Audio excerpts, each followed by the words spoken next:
Alaska. Oh boy, that was certainly an experience. Oh, I didn't see you there. Hello, I'm a disappointment, and today I'm going to recount the worst hike I've ever been on.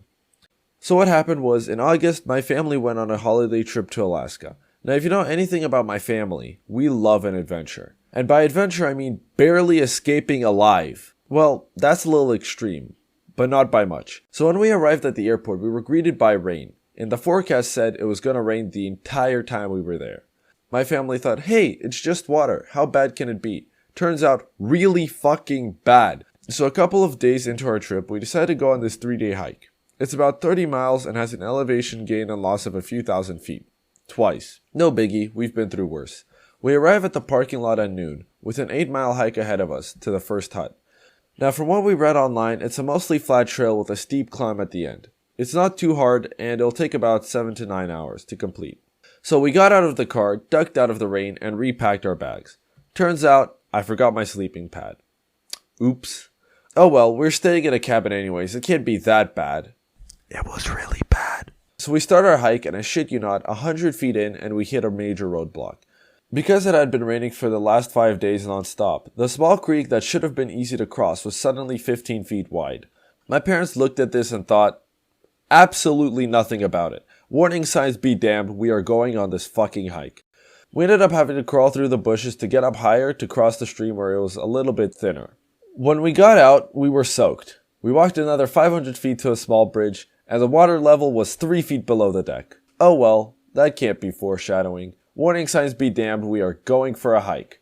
The next couple of miles were mostly fine, with us having to occasionally climb through bushes to get across streams and cross bridges that did not look safe at all. The trail followed this big river, and as we were going up it, we noticed that in some places the river had gone over the banks and eroded the trail away. Oh well, minor inconvenience. We push on. Then, the trail just fucking disappeared. Nothing out of the ordinary, just keep going. And so without a trail and about 3 cups of water in our shoes, we continued onwards. The rain was getting so hard and the terrain was so wet that even waterproof coats managed to get soaked. After about 7.5 miles of this tomfuckery, we got up to the climb. Now sketchy does not even begin to describe the situation that we were in. It was 10:30 p.m. We were soaked to the core, out of energy. Daylight was quickly disappearing, and we had no way of calling for help as we were the only idiots out there. And on top of that, we had to climb up a practically vertical hill covered in slippery wet grass with a large, bulky, unstable backpack on our shoulders. So yeah, nothing, absolutely nothing could go wrong. So we followed the razor-thin trail up to the top and find nothing. The cabin just isn't there. Now we are in trouble. It is nearing 11 p.m., the temperature is about 45 degrees Fahrenheit, which is not far from freezing. We have no shelter, no energy, and have borderline hypothermia, and we have absolutely no fucking clue where we are. We began to walk around and look for a cabin which should be less than 500 feet away, but between the fatigue and the clouds and heavy rain, we can't seem to find it. Luckily, as we started to climb down the other side of the cliff, we saw it. The fucking cabin. You have no idea how happy we were to see it. We quickly scaled down the slope to it, and we were safe. Kinda. Somehow, it was colder inside the cabin than it was outside, and the cabin was not insulated at all. Worst of all, we had no way of heating it up. We quickly shed all of our wet clothes, ate dinner, and went to bed. It was 12 p.m. The next morning, we woke up at 10. We still had another 5 or so mile hike ahead of us, but this would be the more sketchy part of it, as we were going pretty much straight up and down. Undeterred, we continued to climb a practically vertical cliff, while being wet and frozen. Oh, and did I mention? Because it was raining the entire night before, we were climbing on snow, which obscured the loose terrain underneath. We scrambled up to the top and, oh shit, another obstacle. Because it had snowed so much, we couldn't see the trail, and in front of us was a plain fucking cliff. Like no joke, about a 40-foot drop. Did we do the sensible thing and turn back? Fuck no. We are having an adventure and a grand old time. While my dad was trying to find a way down, my mom was exploring the area and slipped and slid about 10 feet and fell about 7 feet down into the snow. We looked at her and she seemed to be fine. So we did the exact same thing. Let me reiterate. We willingly slid and fell down a fucking cliff rather than turn back.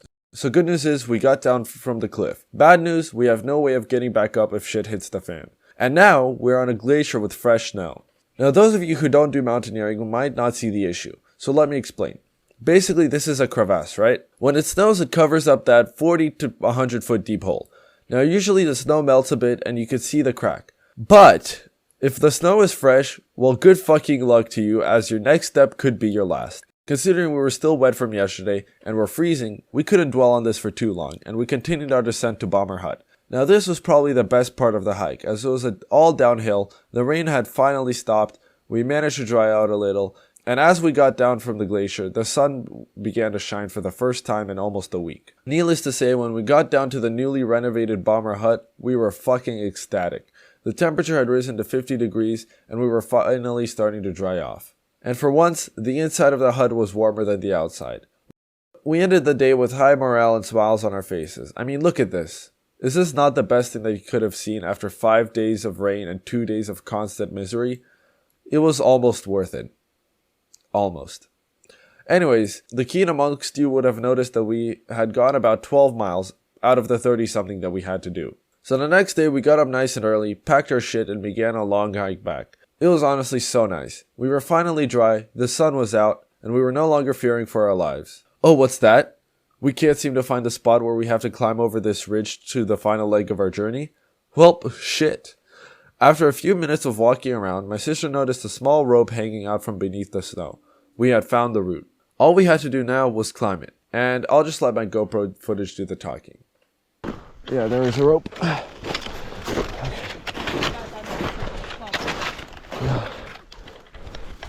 For context, this is pretty much vertical, or I'd say like 70, 60 degrees.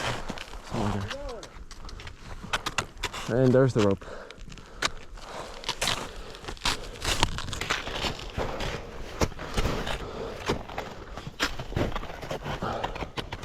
Да, веревка.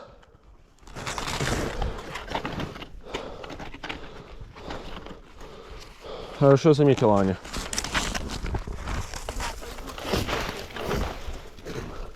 Папа. About to do some sketchy shit. Doo-da, doo-da. Hope I get away with it. Oh, doo-da-day.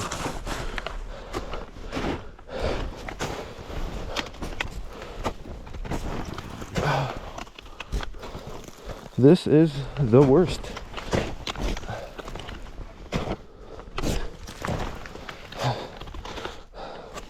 I think it would be colder. It's colder with gloves than without.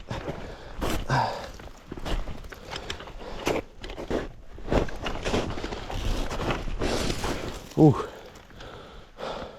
Ooh, a second rope.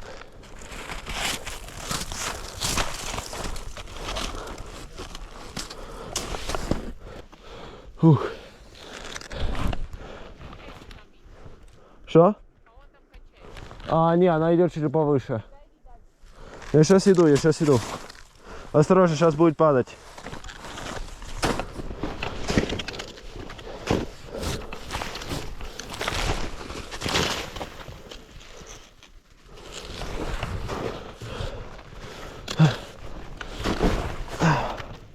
Okay. Ooh.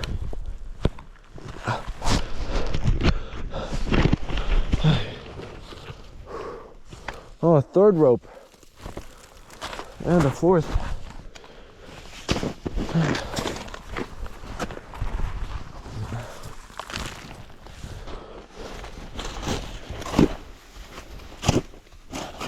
Okay.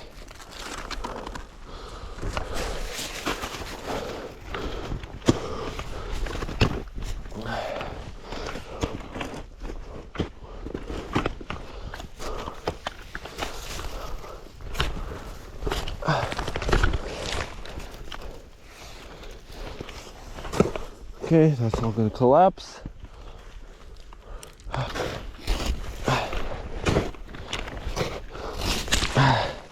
Jesus Christ, why did I sign up for this?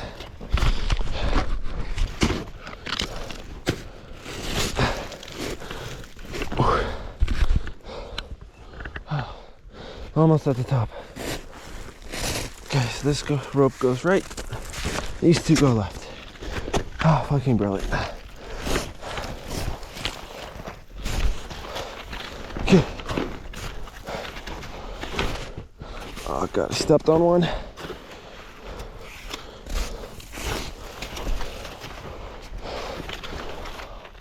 Oh yes, sunlight. We're almost there.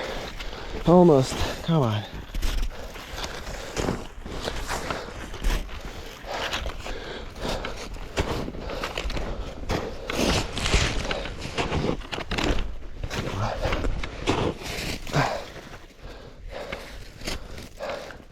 Okay, there was 3 and now there's 1.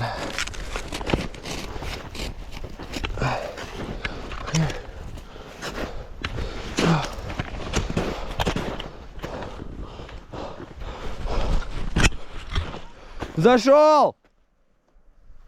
Все, идите, следующий!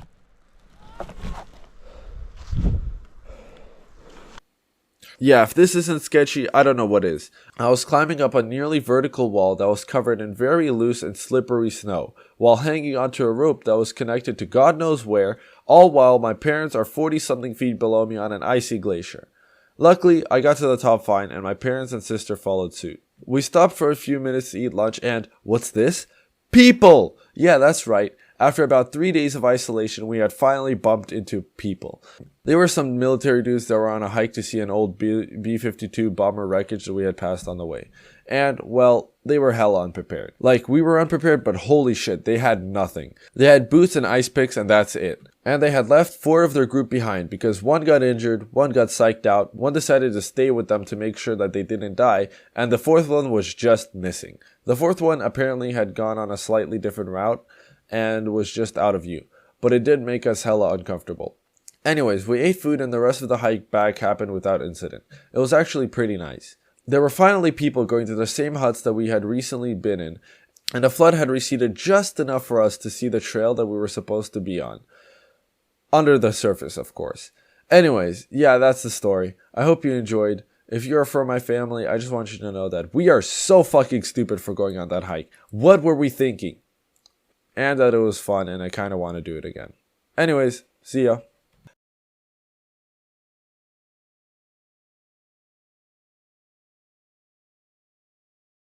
This right here has got to be the best place I've ever taken a shit. Look at this view.